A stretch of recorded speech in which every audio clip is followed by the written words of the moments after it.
আল্লাহ করতে থাকবি। তোর হাত কর্ম করুক, কিন্তু তোর মুখ আল্লাহ আল্লাহ করবে।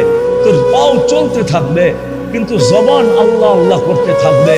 যদি জবানও না করে, তো তোর মন আল্লাহ আল্লাহ করতে থাকবে। উচিত তো ছিল এটা। আমার থেকে তোকে বিমুখ কে করলো? মা গর্রাকা বিরব্বিকাল কারীম। এই কটা গণানের পরে আল্লাহ বলেন, উচিত তো ছিল আম্মা বিনি'মাতি রাব্বিকা ফাহাদ্দিস, আমার নেয়ামতের আর স্মরণ করা উচিত ছিল।